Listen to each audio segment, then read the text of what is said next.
and Jax Doolally here, and I know it's been a while, but things have been a bit busy, and I'm just now getting to where I have time to really sit down and do these again.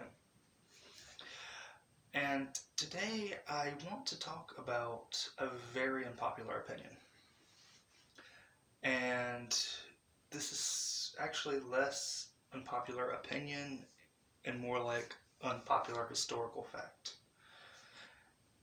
And that is that Lucifer does not exist. Now, hear me out.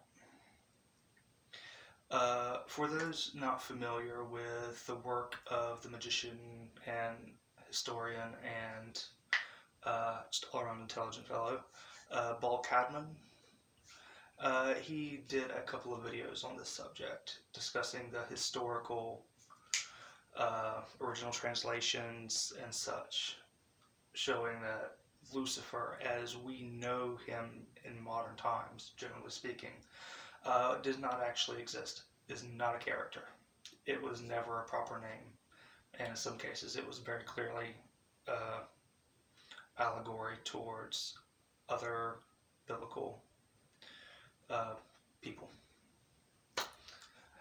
Alright, so if you are not aware of how this works, of that work being done, I highly suggest before continuing this video going and checking it out and looking at the information, because I'm going to just jump right into it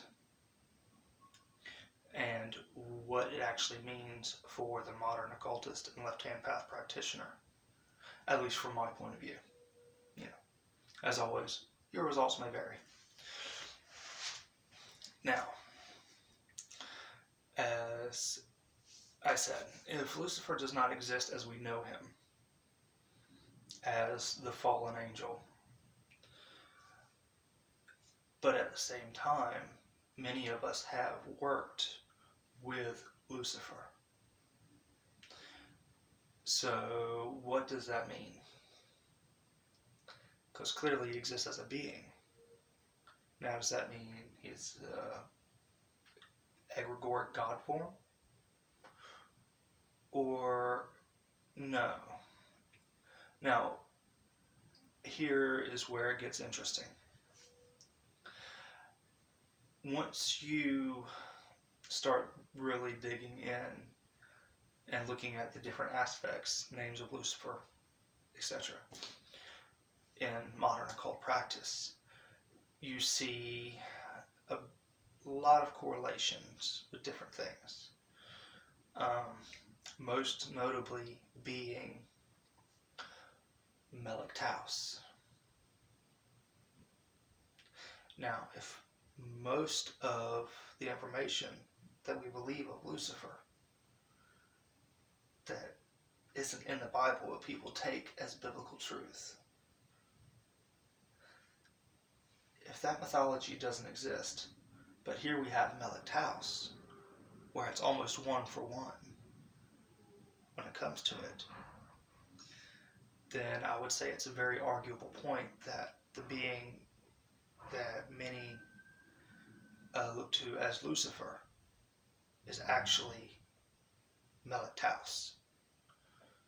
So whereas some people will say that Taus is an aspect of Lucifer, no, I believe Lucifer is actually an aspect of Taus. Now,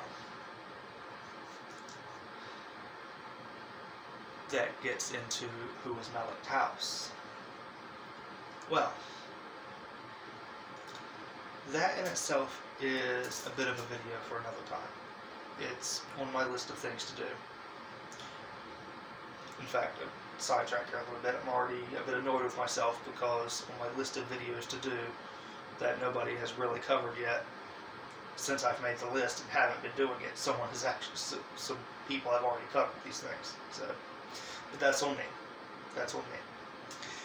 But anyway, back on topic.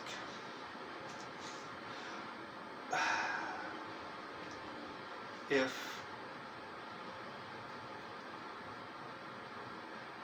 Lucifer is an aspect of Melitaus. Then briefly, who is Melitaus? Melitaus is known as the Peacock Angel, the Yazidi traditions. We have a few stories that we can go by, but almost everything that people believe of Lucifer in the fall can be applied to Melitaus. The biggest difference though, being that with, I don't know if you can hear that in the background or not, I'm sorry, apparently the garbage truck decided to come by at, noon for some reason. Anyway, instead of being cast down for his pride, Melitaus was given to Melitaus as a test. And he maintained his pride. And he maintained what he was told to do by the Most High Exalted. Melitaus really, in a sense, is a true demiurge. But also, Melitaus is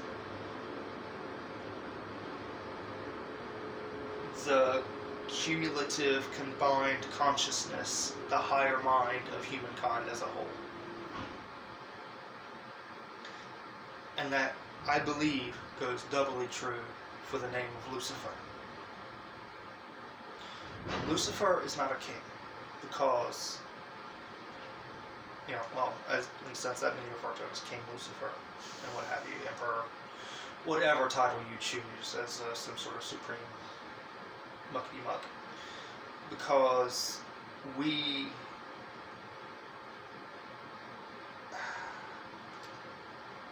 Lucifer is us. We are him. Rather than being the singular higher self, Lucifer is the collective higher self of all of us. Lucifer is the spirit of humanity.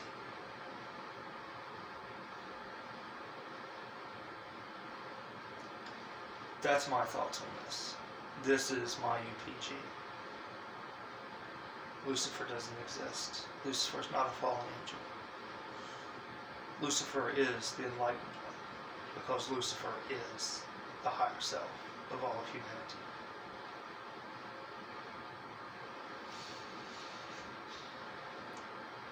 I hope I was able to convey this well. I'm a bit out of practice because it's been so long since I've done this. But, yeah. I have a few more lined up that I'm wanting to do soon, but I hope this has helped. Maybe this will help stimulate some few people's minds. Or you might just get mad and disagree with me completely and call me an idiot. Meh.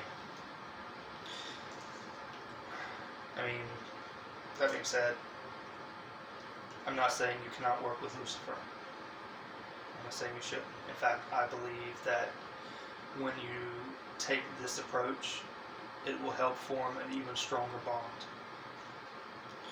Because, I mean, hell, even I still wear those sigils.